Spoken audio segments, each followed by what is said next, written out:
Om Shanti. 23rd January 2020. Today's effort. Check. Is every thought that I have for the benefit of the self and everyone? How many thoughts did I have in 1 second? How many were worthwhile and how many were not worthwhile? Let there not be any difference between your thoughts and actions. Thoughts are an invaluable treasure of life. Just as you do not waste physical treasure, similarly, let not a single thought go to waste. I was talking about thought power and asking us to check every thought, whether that thought is for the benefit of the self and others, and how many thoughts I get in 1 second. How many of them are worthwhile or useless, waste? Thoughts are the invaluable treasures of life. Just as you do not waste physical treasures, so also not a single thought should go waste. Out of the 8 treasures that we have, 9 treasures, thoughts are the important treasures. Thought, time,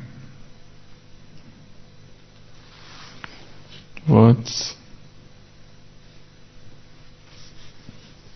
happiness, purity, blessings, elevated actions. These are all the treasures.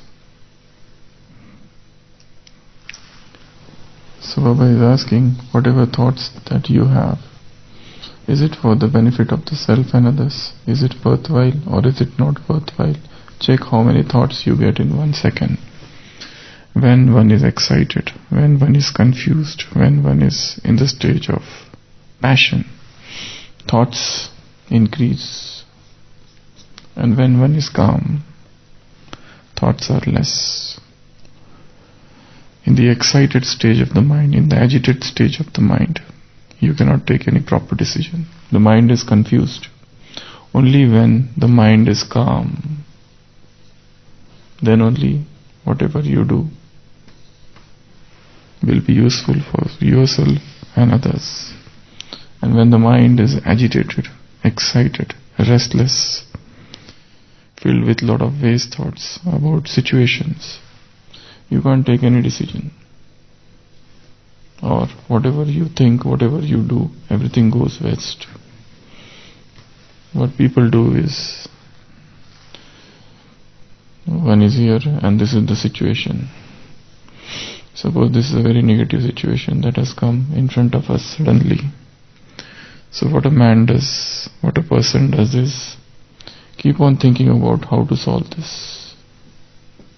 And in thinking, he creates a lot of waste thoughts, negative thoughts. There is a situation and one starts thinking about it. But this thinking is like hitting the stone, hitting the rock, hitting the mountain. Baba has told, don't adopt this approach. You have to fly over it. This is the approach. No matter how much you think about it, there would be only fights. If this is person, there will be conflicts and quarrel. If this is a situation created by person, even by thinking of that situation, you are not going to come to any solution. That's why the path is meditation. The path is not to directly fight with situations, but seek some other path. You have to go and cross it. With that low stage of mind, you cannot fight this situation. You have to elevate yourself, and then you just cross over it. Just as a king drew a line and he said to his courtiers, without touching the line, make it small. What is the method? Without touching this line, make it small. Draw a bigger line. Automatically this line has become small. The bigger line is meditation. The bigger line is the stage of detached observership. The bigger line is that elevated stage. So you don't do anything with this line at all to make it short. You are doing something else. You are drawing another line, a bigger line. Automatically this has become small. And when this becomes small, so you no more think of it. It's a very insignificant, immaterial thing for you. So thoughts are invaluable treasures.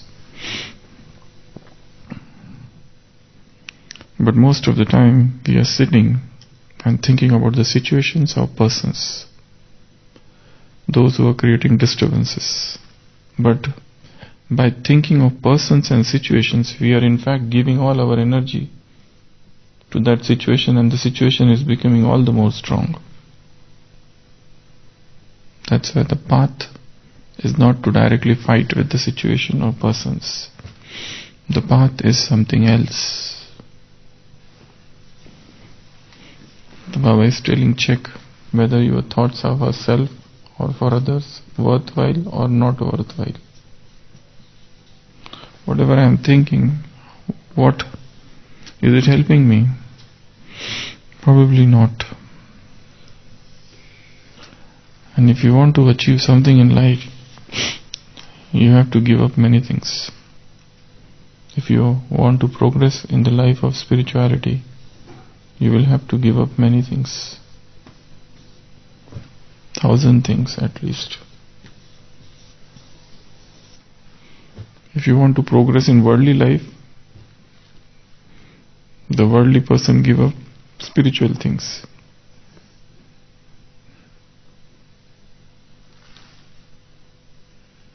And if you want to progress in spiritual life, you have to give up material things. But without giving up, nothing happens. Your commitment should be 100%. Your surrender, attitude of surrender should be integrated 100%. Without 100% surrender and without 100% dedication, you can't achieve anything. If you want to achieve only material things, you have to give up all spiritual things.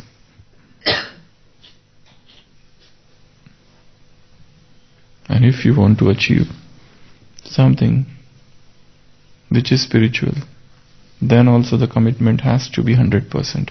Without that 100% commitment and without that 100% dedication and integration, nothing worthwhile can ever be achieved.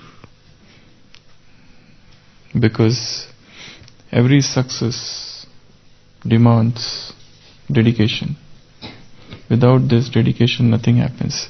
Every success demands 1 point attention, 1 point concentration. In Islam religion, in the earlier days, it was considered a very bad omen if somebody dies and he has to be buried with deformed limbs. If somebody dies, all body parts should be together.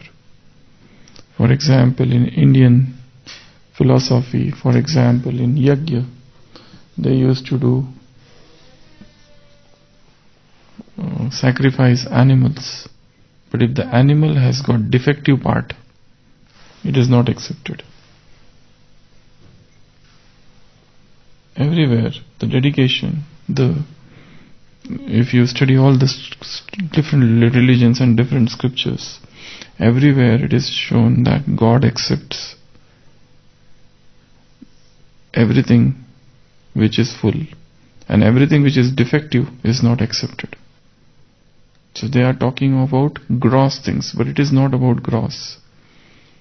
Like in those Pakhtuns, even in them, there is a group of people, Pathans. Even in them, if the limb is broken while they bury, that limb is attached at least to it.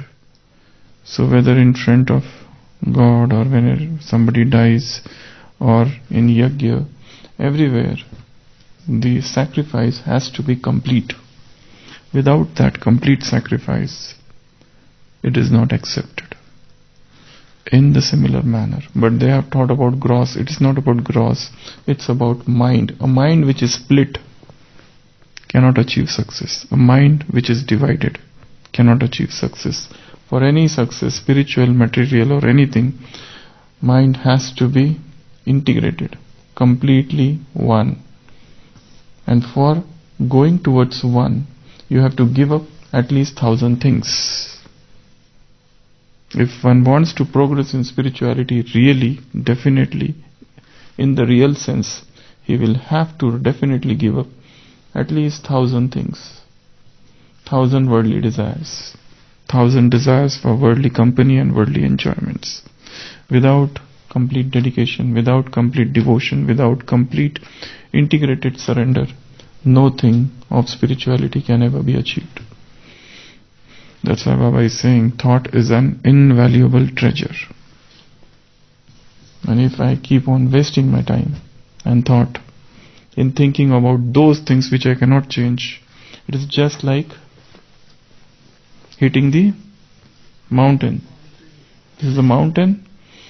Mountain means situation or person. Mountain means soul who is creating obstacles or disturbance, or who is opposed, or who is criticizing, or who is blaming. Any mountain or some financial issue or some legal issue. Situation can be anything, but this is a mountain. And what person does is sit here and hit it. They spend hitting their head on the mountain, thinking that they can cross it. Baba often says that you use chisel and you try to cut away this mountain, but it is never going to work. The task is to jump over it. You cannot fight people, you cannot fight persons. And it is useless and waste of time to fight people and to defeat them and to show that they are wrong. You can't do anything with them. This is a small line. Don't touch the line. Draw a bigger line. That's it. That is the only method to make this line small. If you do anything with this line, probably you will get into trouble. So drawing a bigger line is adopting the path of spirituality or meditation. To jumping over is to elevate one stage to that detached observership or upram or detachment. With that only you can overcome these mountains. Because in fighting people, persons, situations, opposition, blames, one thing which is definitely wasted is thoughts. So many thoughts. And by thinking about this, we are in fact giving our energy of thought to these people. And our thought energy is reducing. The greatest, the most powerful soul is the one who has got as less thoughts as possible. When there is a flood of thoughts in the mind, that mind becomes weak. Positive thoughts are always less. The speed of positive thoughts is less. If you draw, for example, this is the line and these are the thoughts. Now, waste thoughts, they are very fast. Faster than the waste thoughts are negative thoughts. Faster than the negative thoughts are thoughts of vices. And thoughts of lust, they are the fastest. Now, from here, these are thoughts. Now, ordinary thoughts, they are little slower than all these thoughts about I have to get up, I have to go here, I have to go do and do that. Then after that are the positive thoughts, which are stronger, or they are less. They are less. Even lesser than that, the speed is the thoughts of higher consciousness, self-respect, Soman. Even lesser than that are the thoughts of remembrance of Baba, when one is lost in love. And this is the, as if no thoughts at all. That's a point stage or seed stage. So we are more powerful when we are into this, and we are weak when we are in this phase. So I have to decide where I am standing. Negative thoughts, wasteful thoughts, negative thoughts, wasteful thoughts of past, thoughts of people, persons, why he did this to me, why they are doing like this, they shouldn't do like this, they should be better, and all those things. You cannot dictate. You cannot put bandage on somebody's mouth. Or can you? You cannot bandage. One can put a bandage on some wound of some patient, but you cannot put bandage on his mouth and tell him to keep calm. They can't. So you cannot stop anybody. The only person you can stop is you yourself. The only person you can do something with is you yourself. You can't just fight with world, people. Let them remain as they are. The line is there. Don't touch the line. Draw a bigger line. That's it. This is the line of meditation. This is the line of elevated stage. This is the line of detachment. This is the line of detached observership. This is the line of churning knowledge. This is the knowledge of understanding. This is the knowledge of, this is the line of greater perspective.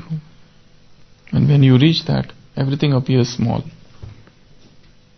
This line will appear very, very small. And why I was wasting time in thinking of this line? And that is the only method. So this is the horizon. This is how the things are moving. Just I have to decide where I stand. And I am not supposed to waste my time.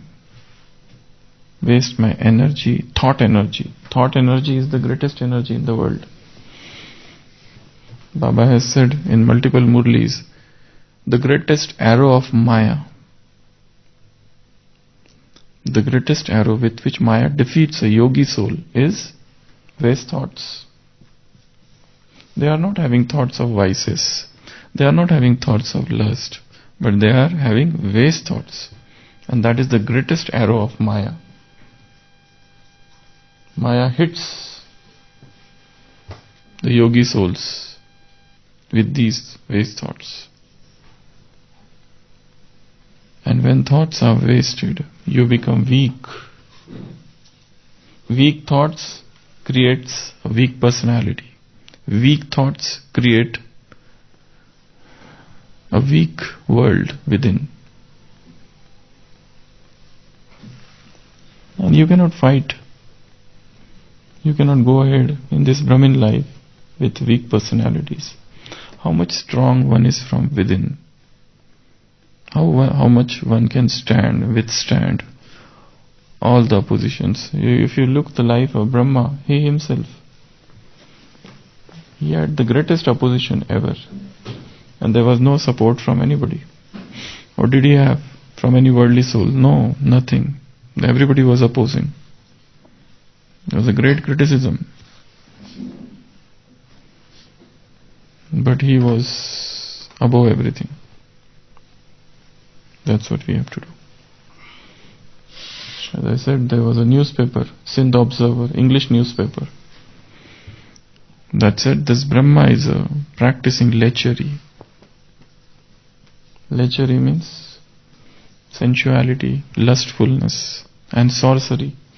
Sorcery means black magic. So there were such words used for him in newspaper. Newspaper means everybody reads newspaper. Nobody has full knowledge about it, but whatever they read, they start accepting it. If something wrong comes in newspaper, the news spreads like everywhere. For example, somebody has done some crime, suspected crime, that news will come on the front page.